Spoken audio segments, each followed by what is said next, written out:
What's up, you guys? I am back with another tutorial. As you can see, I have on, oh, my hair looking crazy, but anyway, it's time for another Ratchet but very honest book review.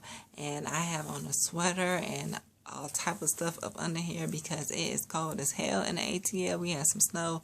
You already know we shut down and all that shit, but anyway, I'm gonna go ahead and shoot some videos today, and they're gonna be predominantly book reviews, very ratchet and honest book reviews. So I'm going to go ahead and get into the books that I'm going to be talking about.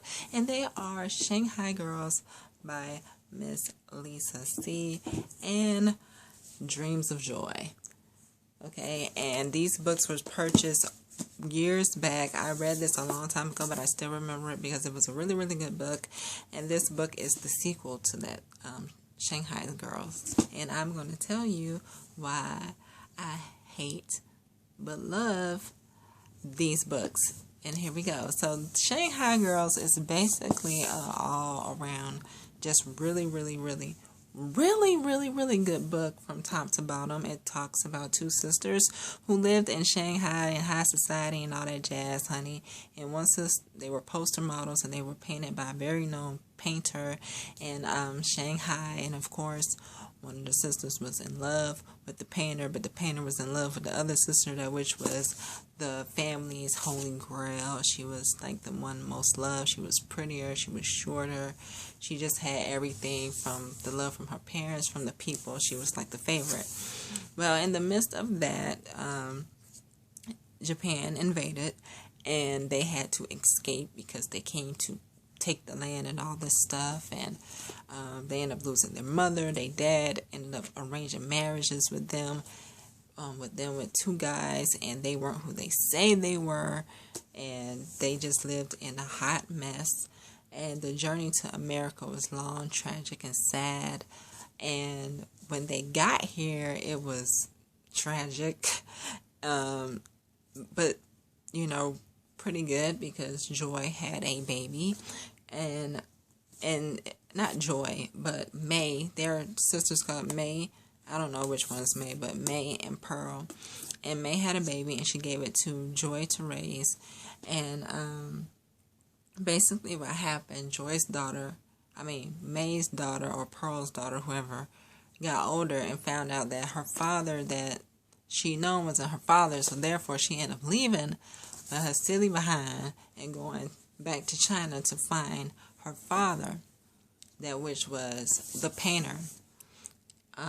And this little girl named Joy got on my last damn nerves because she was a communist going to college here in the United States, and she thought that the new China was going to be everything that she ever dreamed of. And when she got there, it was a rude awakening.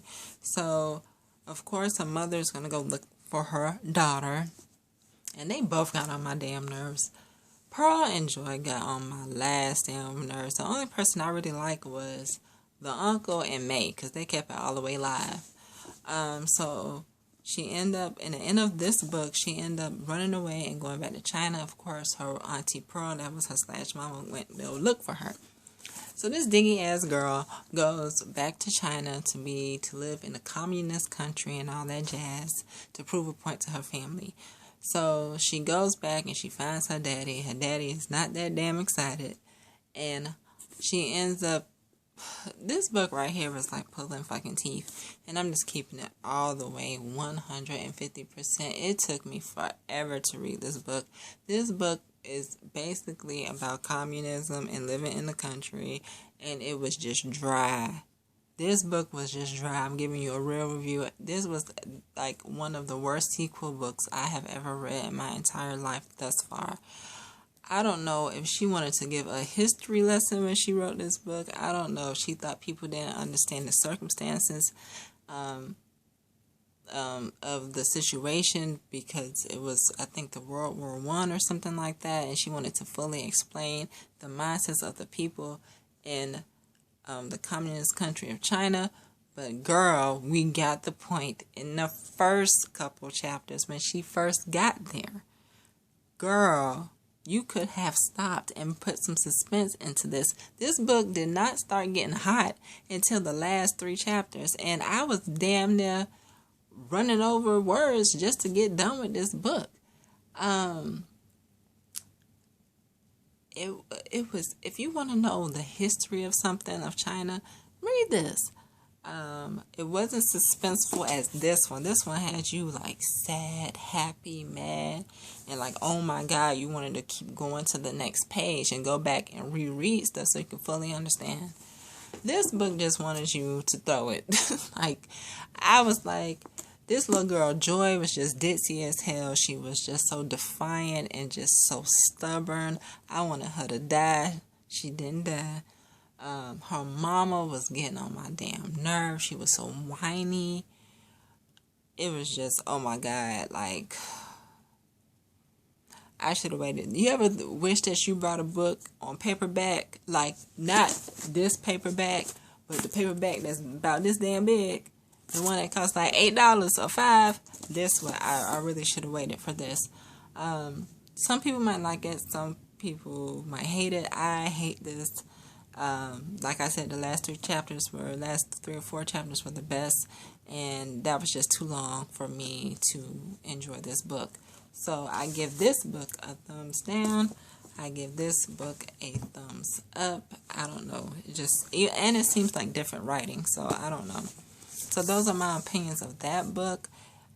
You can read it for yourself if you like sequels. So, and I think it might be a part 3 because they technically didn't leave China. They just got to the airport, and it stopped. So hopefully the 3rd one will be the charm, if there is a 3rd one. So anyway, that's my review on that. I did purchase another book by her, and I heard that this book is actually really good. It's called China Dolls. So I hope that this is way better than Dreams of Joy, the sequel to Shanghai Girls. Let's just pray it is, because if not, I'm going to rip this one a new one. So, yeah, that's all I have to say, child. Because that little girl in that book was like, bitch, I need you to get your mind together. You and your mama, because y'all both getting on my last damn nerves, and I want this book to be over. But that's my Ratchett and Honest book review. You can buy them if you want to. They both should be paperback and cheap. Peace to the Middle East. See y'all next time. Bye.